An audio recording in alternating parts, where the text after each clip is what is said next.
forward to getting down into Tassie again, Brad, for the last game of the year? Yeah, it's I was going to say it's been good to get out of the Melbourne weather, but so the weather's always been kind to us down in Tassie. And the one poor game I wasn't there. That was the West Coast wind debacle. So it looked pretty windy on TV, but it was comfortable from where I sat. The conditions can be absolutely crazy down there. Who's going to be tougher, the weather or Saints? Well, if it's snowing like it was, the pictures of the snow on the beach were unbelievable, really. But I think we know the ground really well. If the conditions are a bit inclement, it suits us more and becomes more of a home ground advantage because we have played down there a fair bit and we know it well. So, but we're preparing for the elite surface that Blundstone Arena always presents, and it's going to be good for us to get back down there. Has Shaun Higgins pulled up okay from the knee issue, and how's he placed for this week? No problems, or? Oh, I wouldn't say no problems. I mean, he's been. This is only something that's been in the public forum only very recently, so he's been dealing with this for a little while. So, I mean, he'll do a really light session today, and we'll see how he pulls up. And if he's okay, he'll play. But it'll be a no risk approach. But if he's close to 100%, he'll play. Your confidence levels in regard to that, your confidence levels, I suppose it's hard to know without getting through today's session. But yeah, it's been really hard to pick the side this week. We haven't finalised it because it's we do have a few guys that we just on a short break we need to make sure they're right. So the session today will tell us all we need to know. Do you count Brown in a similar boat there?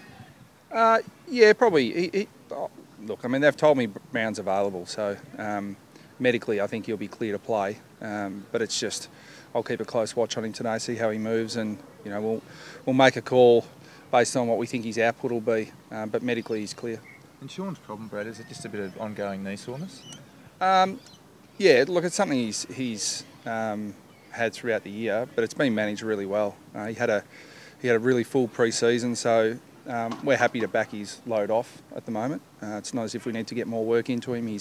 The games are doing that for him. But the solid base he built in the pre-season means that we can just offload him a little bit and make sure he's cherry ripe to play on the weekend. I think you've got the longest winning streak of any team at the moment. Do you think you're one of the form sides of the comp?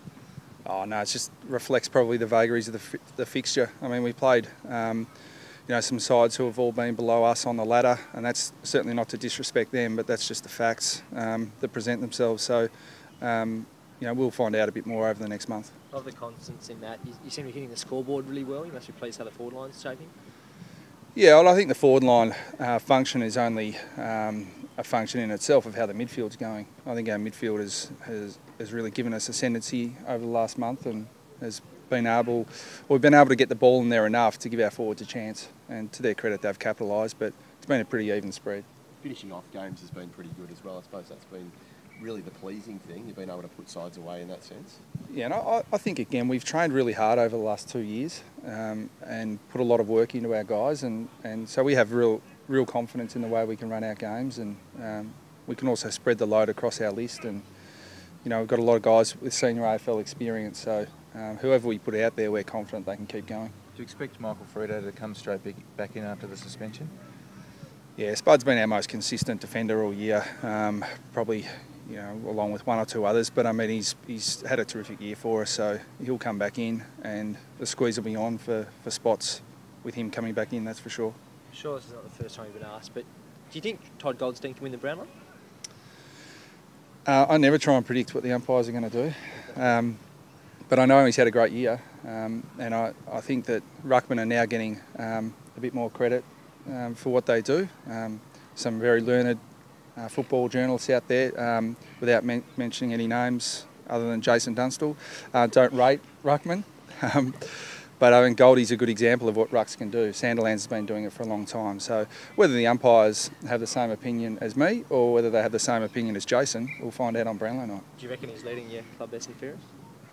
I don't know, and that's the truthful answer. The way we vote, I don't know how the other coaches are voting, so he'd be right up there, you'd suggest. Are you still happy with the umpires doing the Brownlow situation in that regard? You still? Yeah, I think it's romance of the game. Yeah, I think it is. It's a romantic thing. I think there's probably more effective ways in terms of, but then we start to get too analytical and look too much at statistics, and there's still got to be a feel for the game. So I think there's the Coaches Award, which I think is highly regarded because the coaches watch the game really closely and analyse it really closely. But I love the romance and the tradition and potentially the unpredictability of the Brownlow. Do you have any apprehension about heading back down to Tassie after what happened the last time you were there? Is that a serious question? No. Any extra security? No.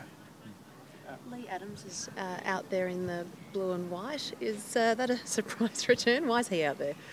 He's going to do some coaching with us. I really regard his football brain, and the way he played the game was fairly unique, and he played a critical role for us. And I'm hoping that he can impart some of that on our young guys. So it's good to have him out there, and hopefully he's not lost to footy because he's a pretty valuable person. Is he going to take a match day role for the rest of the season, or is it more just at training? I'll match day role in terms of looking at individual players, but not in terms of coaching the overall team.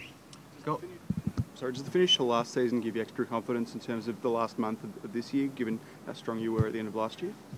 Not really. I think it's pretty irrelevant. I think everything's changed. A lot of sides that probably struggled this time last year are now right up there. So I think it's a completely different season. But our conditioning we've got confidence in, but I think the opposition that we're going to confront is very different. Goldstein was one of the players that you gave a rest to last year when you had that buffer entering the finals. If you're in the same position at the end of this year, would you look to try and get him another rest given the workload he's sort of carried? I reckon ask that question in 3 weeks, Nick. I couldn't give an answer to that right at the moment. I mean, we're just, I was going to roll out the biggest cliche in footy, but I mean, for us at the moment, the position we're in, it is purely focused on, the challenge that presents itself this week. And the only other thing we focus on is making ourselves into a really competitive team that's capable of beating the best. So in terms of resting players, it's not something that's entered my mind. We better get the standard one in. Have we got a date for Daniel Wells to play some footy yet? Yeah, I hope it's soon so I can stop answering the question. But no, he's progressing. We still maintain that he'll play again this season. We acknowledge we're running out of time, but we think he'll play again. Brett, Andrew Newbolt's thrown it out there about Hawthorn potentially having the whole staff being drug tested as a show of good faith to the players. Would that be something you would consider to do here in that sense, or yeah, well, wouldn't be an issue in your regard? Me personally, absolutely not. No. Well, if that's what the AFL want to do, and if that's the industry's decision, then yeah, I think that'd be great. But I think we all acknowledge as an industry that I don't think it's a massive issue, the illicit drug issue, but it is an issue. So it's something that all the experts are looking at really closely to try and put together the best policy. And I don't think staff's the issue, but it's more that age demographic in the community that's the issue. So I'm just glad it's being looked at. Round 20, Brad. Are you getting concerned now that Robbie Tarrant's yet to re-sign with the club?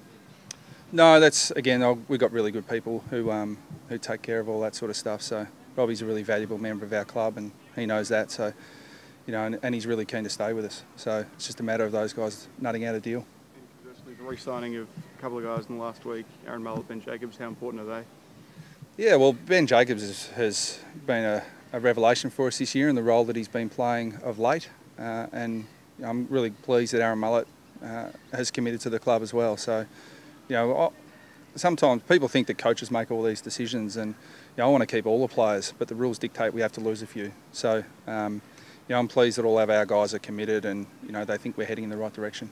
And just to circle back where we started, Jamie McMillan, did we mention his availability this weekend? No, he won't play this week. Look, he's probably medically available, but we just want to take a cautious approach. He's had a few niggles, and with the availability we've got across our list at the moment, we'll take a no-risk approach. Thank you. Thanks all.